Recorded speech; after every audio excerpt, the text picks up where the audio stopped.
Olá, seja bem-vindo a mais este episódio de E o Resto é História, com Rui Ramos e João Miguel Tavares. Há 50 anos, a 27 de junho de 1976, tiveram lugar as primeiras eleições presidenciais da democracia portuguesa. Foram eleições muito participadas, votaram 75% dos portugueses e havia 4 nomes no boletim do voto, 3 deles militares: o general Ramalhianes, o almirante Pinheiro de Azevedo e o capitão de Abril, Otelo Saraiva de Carvalho, que eu penso que na altura a sua patente militar era de brigadeiro. Sim? Não, era major.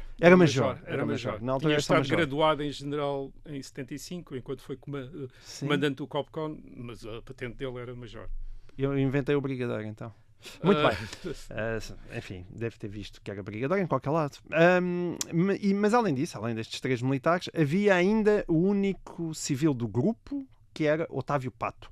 Pato era apoiado pelo PCP, Pinheiro de Azevedo era independente, Otelo era apoiado por quase todos os partidos da esquerda radical, e digo quase porque o general Ramalhianes era não só apoiado por todos os partidos moderados, ou seja, o PS, o PPD, o CDS, mas também, imaginem, pelo PCTP-MRPP, que é uma daquelas curiosidades bizarras que só se explicam mesmo porque ainda vivíamos tempos de revolução.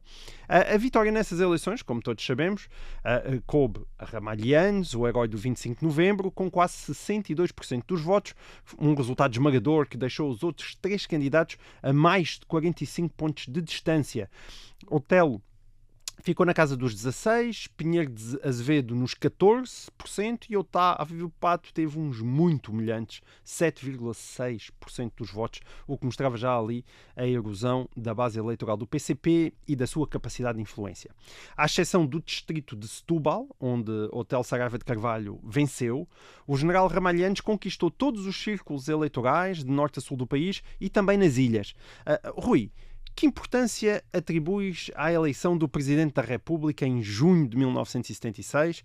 Quão importantes foram essas primeiras presidenciais para a estabilização da democracia portuguesa? E já agora, Rui, por favor, satisfaz-me esta curiosidade. Porquê é que Ramalhianes foi apoiado pelo PCTP-MRPP? Ok, vamos então falar disso tudo bem. Sim. Começando pela importância. Sim, as eleições presidenciais de 27 de junho de 1976 foram fundamentais, porque foi aí que começou a nossa vida propriamente constitucional. A Assembleia Constituinte tinha aprovado a Constituição em 2 de abril de 1976. Em 25 de abril tinha havido eleições para a Assembleia da República, mas tinha continuado em funções o 6º Governo Provisório, que era chefiado pelo almirante Pinheiro de Azevedo, e o Presidente da República ainda era o General Costa Gomes, que tinha sido escolhido pela Junta de Salvação Nacional em setembro de 74. É depois da eleição do General Lianes como Presidente da República, a 27 de junho, que começa a estabelecer-se a vida normal de uma democracia representativa. A 23 de julho toma posse o primeiro governo constitucional e a partir desse momento Portugal passa a ter um Presidente da República que não foi escolhido por uma junta militar, mas eleito pelo povo, e um governo que também não foi escolhido por um presidente militar, mas é um governo presidido por um político civil e assente no Parlamento, dependente do Parlamento. É verdade que ainda havia o Conselho da Revolução, sim, mas foi o começo da normalização democrática após 2 anos de Revolução. E ainda haveria as eleições autárquicas, no as fim primeiras. De 76. No fim de 76 nós haveremos e regionais, no caso dos Açores e da Madeira. Nós haveremos de falar delas no final deste ano. Exatamente, porque são também um momento importante, enfim, fecha esta normalização, o começo da normalização da democracia portuguesa. Há 2 coisas aqui, antes de chegarmos ao mistério do PCTP-MRPP, há aqui 2 coisas que talvez ainda valha a pena falar. Primeiro é porque é que havia este tipo de presidência da República, porque é que havia um Presidente da República deste tipo, e depois porque é que tinha sido escolhido o general Ramalhianes, embora, enfim, já tivesse dado uma pista a esse respeito. Inicialmente, em 1975, o primeiro pacto entre o movimento das Forças Armadas e os partidos políticos, que tinha sido negociado ou imposto pelo MFA aos partidos políticos antes das eleições para a Assembleia Constituinte de 25 de abril de 1975, portanto, as primeiras eleições livres. Esse pacto previa um Presidente da República, portanto já estava, a República iria ter um Presidente, mas esse Presidente não ia ser eleito diretamente pelos portugueses, ia ser eleito por um colégio eleitoral composto pelos deputados da Assembleia da República, enfim, da futura Assembleia da República, naquele caso, e pelos membros da Assembleia do Movimento das Forças Armadas. Isto é, os membros da Assembleia do MFA eram escolhidos pelas unidades militares, eram eleitos nas unidades militares. Ou seja, o Presidente da República deveria ser escolhido a meias entre, provavelmente, os partidos que viessem a alcançar representação no Parlamento e os militares do MFA. Portanto, isto obviamente já sugeria que este Presidente iria ser uma figura militar, até para ter autoridade sobre os órgãos revolucionários das Forças Armadas que iriam continuar a existir durante o período de transição. Isto é, não apenas o Conselho da Revolução, mas a Assembleia do MFA continuaria a funcionar ao lado do Parlamento. Portanto, haveria o Parlamento, a Assembleia da República e depois a Assembleia do MFA ao lado. Isto é, portanto, este Presidente, o Presidente do primeiro pacto de 1975, muito provavelmente iria ser uma figura militar. Já se estava a imaginar que iria ser uma figura militar. Portanto, esse primeiro pacto da MFA foi assinado quando, em 75? Ele é assinado no princípio de abril de 75, antes das eleições de 25 de abril. Penso que 12 de abril, agora não tenho a certeza. Abril de 75. E, portanto, ele dura até quanto tempo? Dura até ao segundo pacto do princípio de 1976, já depois do 25 de novembro. Depois do 25 de novembro há um segundo pacto MFA partidos. Há um segundo pacto MFA e esse pacto MFA partidos já é diferente? Já é completamente diferente. Portanto, aquilo desse segundo pacto vai resultar que o primeiro pacto vai cair e os partidos da Assembleia Constituinte vão poder optar por um modelo bastante diferente. Não há Assembleia do MFA e o Presidente da República vai ser escolhido diretamente pelos portugueses em eleições. Que depois isso é plasmado na Constituição. Isto certo? Fica na Constituição. Isto também já revela a ideia de que ao Presidente da República, neste princípio de 1976, já é claro para toda a gente, para militares e para políticos civis, que ao Presidente da República não bastaria ser uma figura militar, isto é, ter um mandato militar, mas era importante que tivesse também um mandato derivado das eleições, um mandato eleitoral, isto é, uma legitimidade democrática. Portanto, isto revela a transformação que foi o 25 de novembro. Acabou com a dinâmica da Revolução, em que para ter poder bastava-se ter a confiança dos órgãos revolucionários, de um órgão revolucionário, era já necessário ter uma legitimidade democrática e, portanto, o Presidente da República já tem de ser eleito diretamente pelos portugueses. Mesmo assim, a Constituição de 1976 continuou a prever um período de transição em que o Governo e a Assembleia da República estariam, vamos dizer, sob a tutela de um órgão militar revolucionário, que era o Conselho da Revolução. O Conselho da Revolução apreciava a legislação, pronunciava sobre a nomeação e a demissão dos governos, portanto, funcionava como Tribunal Constitucional. E as Forças Armadas, isto também é muito importante, as Forças Armadas não estavam sujeitas ao poder civil, não estavam sujeitas ao governo. Faziam uma espécie, embora houvesse um Ministro da Defesa, as Forças Armadas não estavam sujeitas ao governo, era uma espécie de Estado dentro do Estado, governado à parte pelo chefe de Estado-Maior-General das Forças Armadas, o que quer dizer, tendo atenção a estas duas coisas, isto é, a continuação destes órgãos militares revolucionários e o facto das Forças Armadas não estarem sujeitas ao poder civil, queria dizer mais uma vez que o Presidente da República tinha de ser um militar. Isto é, É verdade, qualquer líder partidário na altura, ou qualquer enfim, civil, podia-se ter candidatado à presidência da República, mas era óbvio que só um Presidente da República, só um militar na presidência da República é que podia assegurar a ligação com as Forças Armadas, que funcionavam como uma espécie de tutoria, quer dizer, da vida política democrática. Portanto, uma coisa era clara em abril de 1976, é que o primeiro Presidente da República ia ser um militar. Era muito claro. Quer dizer, para toda a gente ainda não se sabia qual o militar, mas ia ser um militar. Mas qual o militar? Bem, os dois principais generais do 25 de abril tinham-se comprometido de maneira que as suas candidaturas já não eram viáveis. Quer dizer, o general Spínola tinha-se envolvido no golpe de 11 de março de 1975, estava exilado no princípio de 1976, e o general Costa Gomes, então Presidente da República, no verão de 1975 tinha demorado muito tempo a distanciar-se da facção do MFA para o PCP, os chamados gonçalvistas do primeiro-ministro Vasconcelos. E apesar de no 25 de novembro ele ter apoiado os moderados, os melantonistas do Major Melo Antunes, ele era visto com muita desconfiança por todos os não-comunistas. E, portanto, a sua candidatura também era muito improvável. Isto é, ele continuar a ser Presidente da República seria sempre visto alguém que em 1975 não se tinha mostrado ou tinha-se mostrado bastante ambíguo em relação ao PCP, não iria ter apoio para ser Presidente da República, do lado do Partido Socialista, do lado do PPD, do lado do CDS, que eram os partidos que tinham quase 75% dos votos em 1976 e contra os quais era também difícil alguém ser eleito Presidente da República.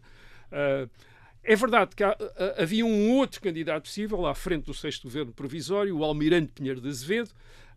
Tinha-se tornado uma celebridade. Ele tinha um percurso, como quase todos os militares tinha tido um percurso um bocado sinuoso. Ele até ao verão de 1975 parecia muito próximo dos gonçalvistas, de Vasconcelos, mas depois tinha-se revelado, quando se tornou primeiro-ministro, em setembro de 1975, revelou-se um anticomunista absolutamente feroz, quer dizer, passou de um extremo ao outro, e tornou-se uma celebridade com as suas frases e atitudes pitorescas, e as frases ainda hoje há muita gente se lembra delas. O povo é sereno, é só fumaça, chateia-me ser sequestrado, essas coisas todas. Portanto, ele tinha uma figura extraordinariamente característica, mas tinha também um temperamento muito explosivo e inspirava, por causa desse temperamento, bastante desconfiança, rompantes, atitudes às vezes um bocado excêntricas, e portanto inspirava também bastante desconfiança,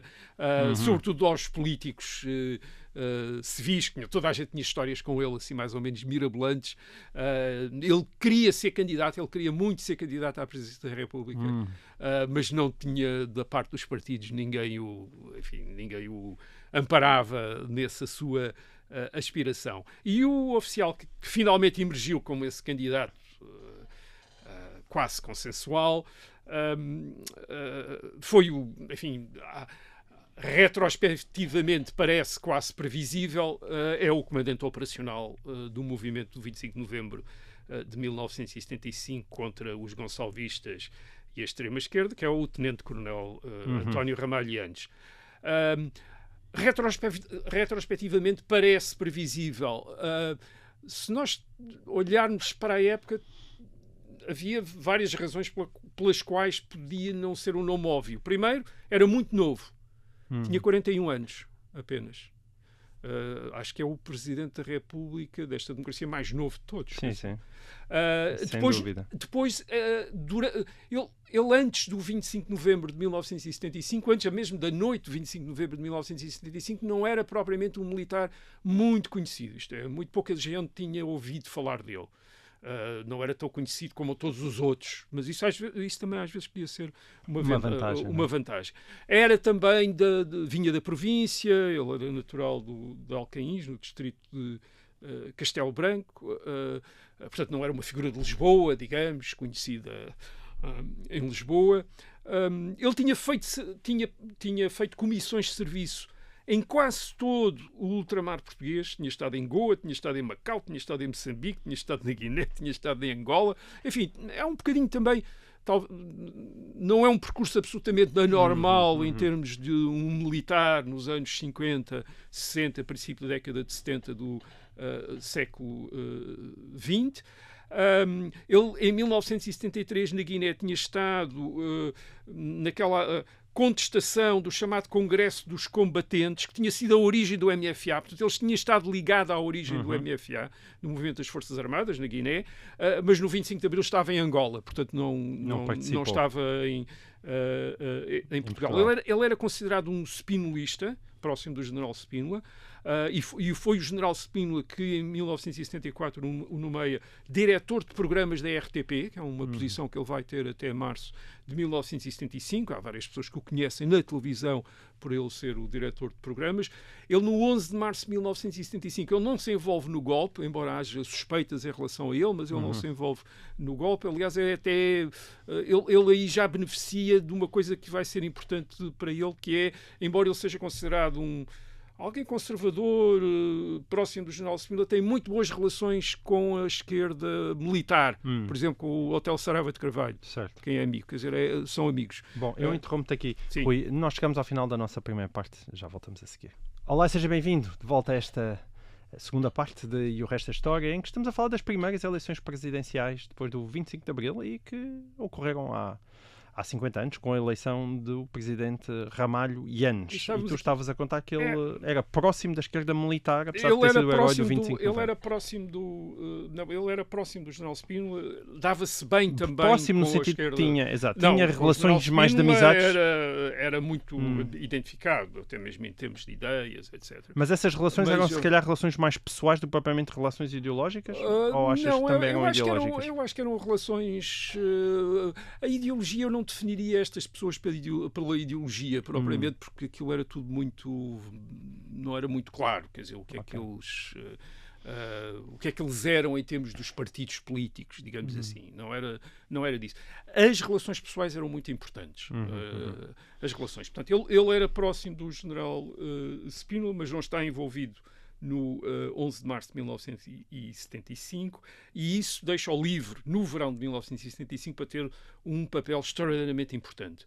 Na sombra, é ele que vai organizar um núcleo de oficiais dispostos a reagir pela força à tentativa de tomada do poder pelo PCP. É ele que organiza os oficiais são todos mais ou menos conservadores, mas mais uma vez o Yanes mantém o contacto com a esquerda militar, com Mel Antunes, sobretudo neste caso, e com o chamado Grupo dos Nove, Mel Antunes, Vasco Lourenço, etc.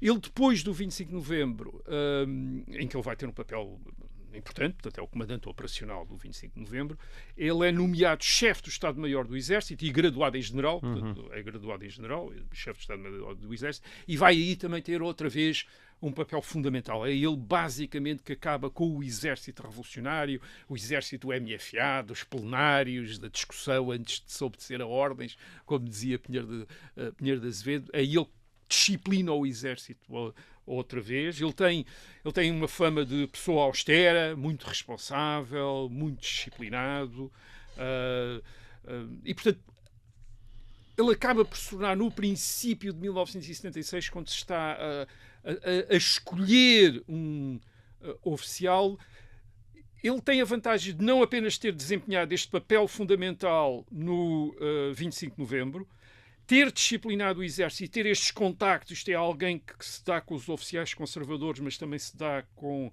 a esquerda militar, mas também ter este ar em que é possível imaginar um Presidente da República. Isto é, ele parece ter a dignidade pessoal que nós associamos à ideia, que se associa à ideia do Presidente da República.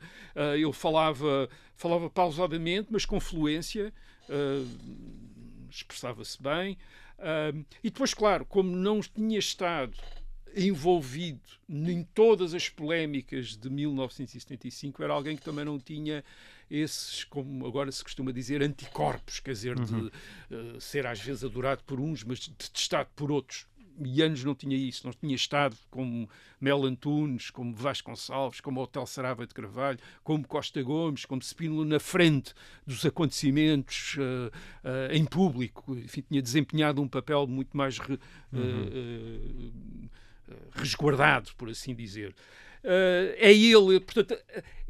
Eu acho que a própria esquerda militar, que o grupo dos 9, que ainda estava, enfim, em maioria nos órgãos revolucionários do MFA, vê-no como alguém com quem eles podem fazer essa ponte com a maioria conservadora dos oficiais das Forças Armadas, portanto, alguém que eles também podem confiar, sabendo que do outro lado também poderá haver confiança nele. E os partidos políticos, os principais partidos políticos, o PS de Mário Soares, o Partido Popular Democrático, futuro PSD de Francisco Sá Carneiro e o CDS de Diogo Freitas do Amaral, eles vão-se quase precipitar a apoiar a candidatura do General Yanes. Aliás, até há uma espécie de corrida para ver quem é que é o primeiro a apoiá-lo. A candidatura é apresentada a 14 de maio de 1976, mas o Francisco Sá Carneiro soube antes que iria apresentar, portanto precipitou-se ele a ser ele o primeiro.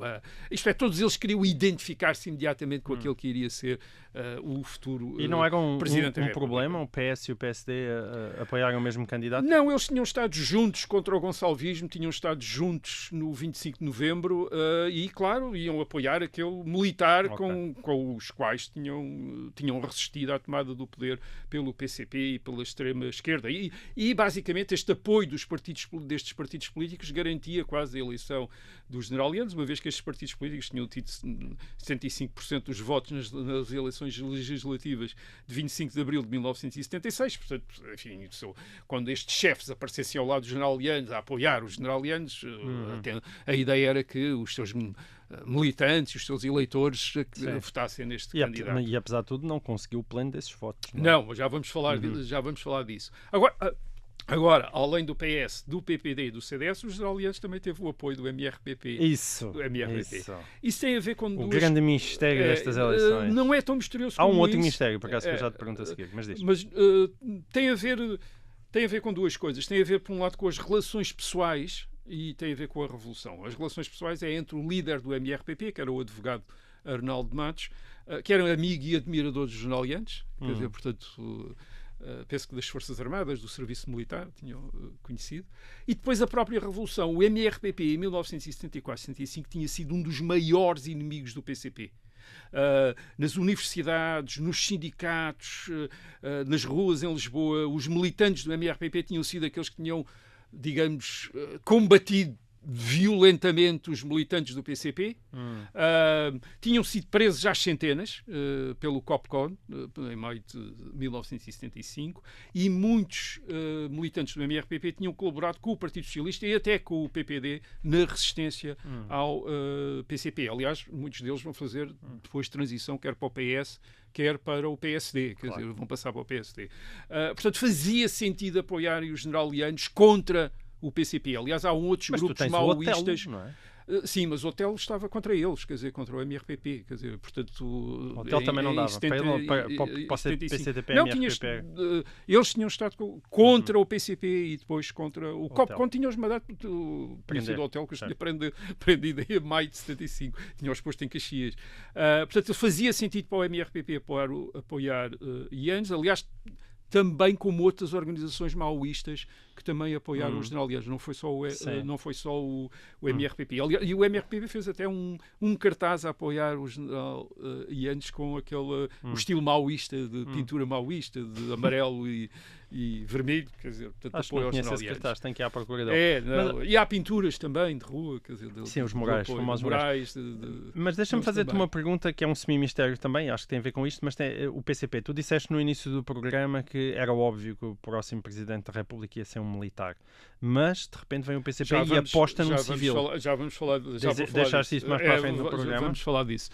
Falar disso. Bem, portanto, o Yanes, o que é que o General Yanes representa? Ele representa o compromisso do 25 de novembro, que é basicamente manter uma orientação de esquerda, mas com uma democracia pluralista. Portanto, e depois representa para toda a gente uma aspiração que é refletida nos slogans da campanha dos generalianos, como, por exemplo, Viva a Liberdade em Segurança.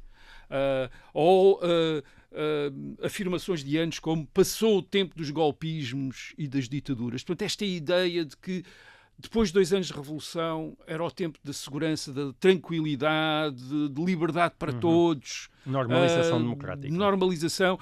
Também de dar voz a um país que tinha estado à margem durante a Revolução. O Yanes cita muito Miguel Torga, portanto, um escritor que na altura aludia sobretudo a uma espécie de Portugal profundo, Portugal da província, aquele Portugal que não tinha estado a fazer a Revolução em Lisboa, naquelas grandes manifestações, etc. E, portanto, ele faz esse apelo a esse país, quer dizer, que tinha estado a assistir à Revolução, enfim, também tinha participado de alguma maneira, mas tinha visto sobretudo a Revolução em Lisboa e agora queria normalizar a vida do país. Agora, isto, obviamente, não encantava toda a gente, nem encantava toda a gente à esquerda, nem encantava toda a gente à direita. E porquê? Havia muita gente à esquerda inconformada por a Revolução ter acabado, e havia também muita gente à direita inconformada por a Revolução não ter sido totalmente revertida. Isto é, por não ter havido uma contra-revolução. Ainda havia nacionalizações, ocupações de terras no Alentejo, enfim, tinha ficado isso tudo. Portanto, aí criou-se espaço para outros candidatos que tentaram representar essas outras aspirações. Foi assim que aparecem finalmente o Almirante Pinheiro de Azevedo e o Major Otelo Saraiva de Carvalho. Pinheiro de Azevedo vai apelar àqueles que querem reverter completamente a Revolução. Portanto, vai dizer, o Yanes está aqui, representa um compromisso ainda com esta bagunça revolucionária e eu é que quero pôr isto tudo na ordem. E o Major Otelo Saraiva de Carvalho é a ideia de que não, temos que continuar a Revolução, avançar para outra fase da Revolução, com as chamadas organizações populares de base, que ele estava sempre a falar. E a verdade é que eles tiveram um certo sucesso. Reparem, nenhum deles é apoiado por nenhum grande partido. O Otelo tem 16,4% dos votos e Pinheiro de Azevedo tem 14,3% e Pinheiro de Azevedo tem 14,3% depois de ter sofrido um ataque cardíaco durante a campanha que o deixou incapacitado. Mesmo assim, 14,3% do eleitorado foi votar em Pinheiro de Azevedo. Aliás, é muito curioso ver os locais onde eles tiveram votos. Pinheiro de Azevedo foi sobretudo no Norte, onde chegou a ter bons resultados, teve 23% dos votos no Porto, quase um quarto dos votos no Porto, teve quase 20% dos votos em Braga, por exemplo, Pinheiro de Azevedo. Portanto, precisamente o país não comunista, anticomunista do Norte, reconhece, uma parte dele reconhece em Pinheiro de Azevedo, apesar do apoio que o PSD e o CDS estavam a dar aos generalianos, continuaram a reconhecer-se em Pinheiro de Azevedo, e o Otelo teve grandes resultados no Sul. Teve 24% dos votos em Lisboa, um quarto dos votos em Lisboa, 32% em Beja, 34% ou 35%, aliás, em Évora e depois 41% em Setúbal.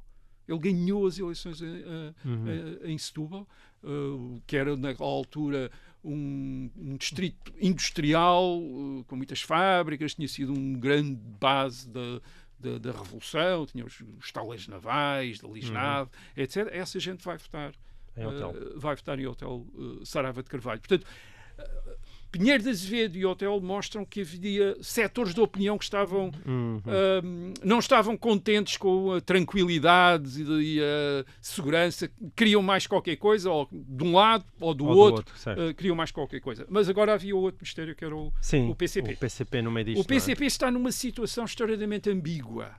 Porquê? Porque o PCP, obviamente, oposto ao 25 de novembro, achou que o 25 de novembro tinha sido um golpe reacionário, mas, ao mesmo tempo, tinha recebido garantias daqueles que tinham feito o 25 de novembro, que iria continuar a poder continuar a sua atividade, embora já não com a influência que tinha tido no verão de 1975, mas recebeu garantias de que havia uma parte das suas conquistas iriam continuar, as fábricas ocupadas e nacionalizadas, as terras ocupadas no Alentejo, e por isso não tinha resistido ao 25 de novembro. E, portanto, tinha, aliás, continuado no 6º governo provisório.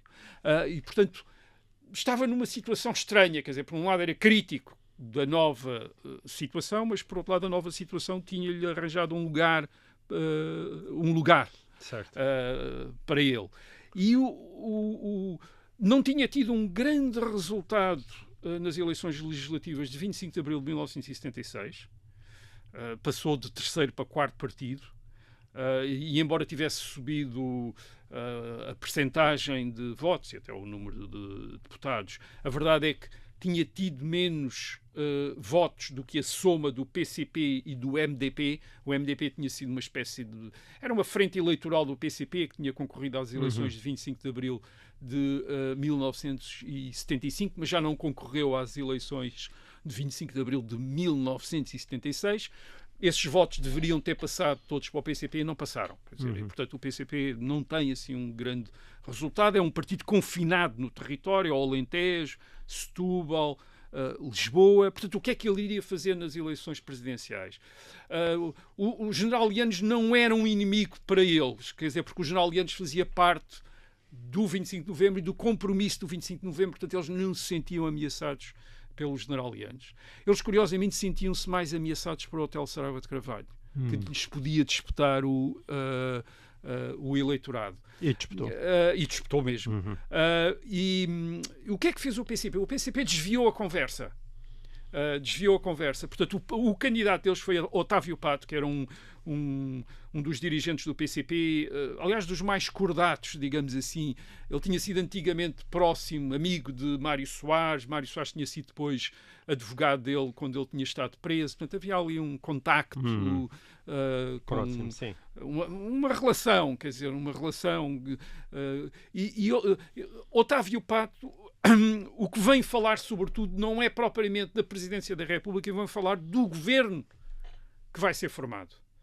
E aquilo que o Otávio Pato vem lembrar é constantemente a maioria de esquerda, que há uma maioria de esquerda na Assembleia da República. Ninguém tinha tido maioria absoluta nas eleições legislativas de 1976, mas o PS e o PCP podiam formar uma maioria. E Otávio Pato vem dizer: nós temos de ter uma maioria de esquerda e, portanto, votem em mim, não porque eu queira ser Presidente da República, mas para me dar força a este argumento da maioria de esquerda.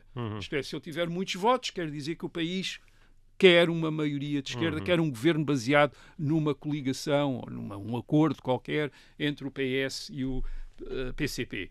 Obviamente o PS nem estava absolutamente. Mário Soares, a última coisa que eu ouvi falar era de uma aliança com o PCP. Tinham estado em combate feroz entre eles um ano antes, e a campanha de Otávio Pato é um desastre. Os resultados são péssimos. Teve 7,5%, portanto metade daquilo que o PCP tinha tido em 25 de abril de 1976. 2 meses depois? Tinha passado o PCP, portanto, o PCP tinha tido 788 mil votos. 788? O Otávio Pato tem 365 mil, portanto, metade. E era nítido, quando se olhava para o mapa eleitoral, que os votos do PCP, metade dos votos do PCP tinham ido para o Hotel Saraiva de Carvalho. E isso deixou o PCP muito preocupado e também uma parte da direita muito divertida. Quer dizer, porque era a ideia de que, bem, o hotel vai substituir o PCP. Isto é, o Hotel Saraiva de Carvalho vai agora constituir um movimento, um partido, e vão substituir o PCP, porque ele é muito mais carismático, muito mais simpático, muito mais atraente do que mas isso acabou por não acontecer. Não, a organização... Na altura, claro, não se soube, ficou tudo nervoso. Imagino que o PCP tivesse ficado nervoso e alguns ficaram bastante excitados, mas a organização do PCP acabou por dominar. Isto é, não era por acaso que eles tinham os sindicatos, a intersindical, dominavam no Alentejo, vão dominar depois as câmaras municipais, e isso tudo acabou por lhes permitir confinar a influência de Hotel Saraiva de Carvalho. Sim, Rui. Agora, o PCP colocava uma questão importante, que era quem é que ia governar e como é que se ia governar o país. Os governos provisórios entre 74 e 76 tinham incluído o PS, o PPD e o PCP. Essa coligação era agora absolutamente impensável, não fazia sentido. Tinham estado em luta profunda em 1975. Nas eleições legislativas de 25 de abril de 76, o PS tinha ficado em primeiro lugar, mas sem maioria absoluta, tinha tido 34% dos votos, aliás, tinha descido em relação a 1975. Com quem é que o PS ia fazer maioria? Com o PCP não era nada provável. Com o PPD e o CDS e essa possibilidade, digamos que foi sugerida pelo próprio apoio a General Lianes. Isto é, de repente parecia haver uma maioria presidencial, como alguns diziam. Isto é, os partidos que tinham apoiado o General Lianes. Aliás, o CDS, que tinha sido um partido que tinha votado contra a Constituição em abril de 1976, precipitou-se a apoiar o General Lianes porque percebeu que o apoio ao General Lianes o integrava no regime um partido que não apoiava, isto é, que não tinha apreciado a Constituição. Aliás, o CDS é o partido que mais cresce nas eleições de 25 de abril de 1976. Portanto, ele junta-se ao General Lianes como uma forma de compensar o voto contra a Constituição. Certo. Portanto, havia a possibilidade dos partidos da maioria presidencial, digamos, apoiarem entenderem-se para apoiar um governo. E como é que correu essa campanha? Foi a primeira campanha presidencial? A campanha teve momentos tensos. Houve um debate na RTP, 9 de junho de 1976, com todos os candidatos, todos eles de gravata, menos o Hotel Saraiva de gravata, como seria de esperar. É um debate civilizado. Foram, sobretudo, 4 entrevistas paralelas. Eles não se interrompem, estão todos muito bem compostos, muito bem comportados. Agora, a campanha teve momentos de grande tensão. Em Ponta Delgada, e foi a campanha do General Lianes. É à volta da campanha do General Lianes que há esses momentos de tensão. Em Ponta Delgada, o General Lianes é recebido pelo uma multidão enfim, uma turba, provavelmente, um grupo de militantes da Frente de Libertação dos Açores, separatistas na altura, que vão vaiá-lo, e o General Lianes faz-lhes frente, isto é, ele vai para eles e diz: escusam de gritar tão alto que eu ouço-os muito bem. Quer dizer, foi mesmo para eles, foi diretamente para eles. E depois, a 18 de junho, em Évora, a caravana do General Lianes é sujeita a disparos de espingarda, portanto, há tiros, e o General Lianes tem um dos momentos que ficaram na memória de todos também desta campanha, que é ele vai em mangas de camisa, portanto, ele faz a campanha a civil, não anda de fardado, e ele, quando há os disparos e a gritaria, ele sopra o tejadilho do carro e fica em tejadilho do carro com as mãos nas ancas, em atitude desafiadora, quer dizer, com o peito às balas, quer dizer, e portanto essa imagem ficou, e ele depois explicou que tinha feito isso para, como ele disse, é preciso saberem que não temos medo. Não temos medo. A ideia de não temos medo, quer dizer, é uma coisa também era um tempo em que a coragem física era muito fundamental, importante. Era metade do talento de um político, era a coragem física, quer dizer, era mesmo não se deixar intimidar. Tinha sido assim que os políticos civis tinham sobrevivido em 1974, 75, a serem chamados pelos militares e a serem ameaçados disto e daquilo, e era preciso manter o sangue frio e não se deixar intimidar vai já preso, encostando-lhe já à parede, etc. E não se deixar... Não ficar com medo, não ficar com medo nada disso. Ou pelo menos não mostrar, não é? Não mostrar, sim, pelo menos não mostrar, claro. O não ter medo é não mostrar medo, quer dizer, verdadeiramente. O General Lianes tem um resultado grande, não consegue o pleno dos partidos, da votação que os partidos que o apoiavam tinham tido nas eleições legislativas, mas tem grandes resultados. E no Norte é espantoso. Ele tem 81% dos votos em Viseu. É uma coisa incrível. Nos Açores, apesar as vaias dos separatistas, tem 86% dos votos. Ou por causa delas, não é? Ou por causa das vaias dos separatistas. 74% em Aveiro, 70% em Braga. Isto é, resultados enormes. Os pontos mais baixos dos General Lianes, quais são? Lisboa, 53%. Ainda assim é maioria E absoluta. Setúbal 29%, comparado com os outros é Mas absolutamente onde foi derrotado pelo outro. espantoso. Bem, o que é que vai acontecer a seguir? A seguir vem o governo de Mário Soares acaba por escolher um governo minoritário do Partido Socialista. Agora, esse governo, de acordo com a Constituição, não depende só da confiança do Parlamento, mas também da confiança do Presidente da República. E vai estar cada vez mais na mão do Presidente da República. E isso, o general Yanes vai ser, de facto, o presidente mais poderoso da história da democracia. Nunca mais...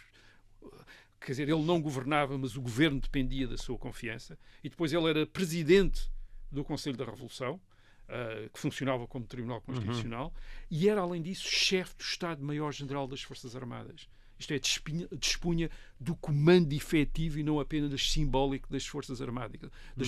Portanto, é uma figura com um poder enorme, e isso, obviamente, vai determinar a evolução política nos anos seguintes. Certo. E vai tornar o general Yanes a grande figura política dos 10 anos seguintes. Mas toda a vida política portuguesa gira à volta do general Yanes. E não é porque o general Yanes andasse sempre a comentar, ele só fala nas grandes ocasiões, discurso do 25 de Abril, discurso do 10 de Junho, discurso do 5 de Outubro, não fala mais. Esses discursos eram... Toda a gente, o país parava para ouvir aqueles discursos, para saber o que é que ia acontecer. Agora, toda a gente falava do general Yanes, toda a gente discutia o general Yanes, e quando as pessoas, em sondagens, eram perguntadas quem era a pessoa, quem era o órgão de soberania mais importante de todos, e que eles achavam que tinha mais poder, toda a gente respondia era o Presidente da República. Não era o Governo, não era a Assembleia da República, era o Presidente da República. Sim. Portanto, o general Yanes vai estar no centro do debate político entre 1976 e 1985, 1986, quando... Certo. E reparem, é um Presidente da República extraordinariamente novo.